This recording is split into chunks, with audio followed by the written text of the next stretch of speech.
I recently joined a new organization, and for me to succeed there, the culture of the organization needs to change. So I'm interested in hearing on thoughts about how do you change culture of an organization? And if you're building a new organization, then how do you make sure you have a strong and unique culture? Well, I think it's a lot easier to build a new organization around a culture than it is to change the culture of an existing organization.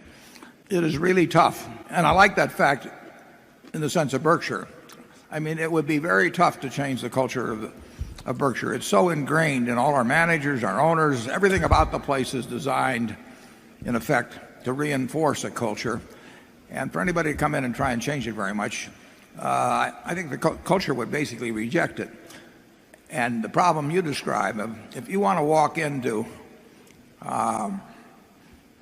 whatever kind of organization you want to name, I got to be a little careful here.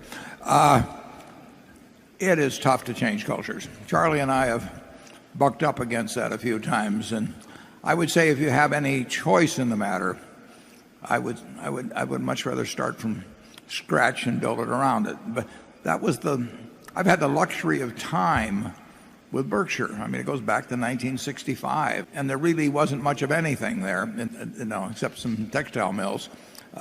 So I didn't have to fight anything. And as we added companies, they became complementary, and they bought into something that they felt good about. But it took decades. At Solomon, I attempted to change a culture in terms of some respects, and I would not grade myself A+ in terms of the result. Charlie? Well, I'm quite flattered that a man would say that he's in a new place where he can't succeed unless he changes the culture, and he wants us to tell him how to change the culture. In your position, my failure rate has been 100%. And yeah, Charlie started a law firm. Go back to what, 1962, Charlie, or what was it? Yeah, I could move out, but I couldn't change the culture. Buffett admits changing existing cultures is like swimming upstream, tough, slow, and often futile. He sees building a culture from scratch, like in Berkshire Hathaway's early days, as far easier. If stuck in an incompatible culture, he suggests carefully choosing battles before venturing change. Overall, his message seems clear: respect the power of culture, tread lightly, and consider building anew if possible.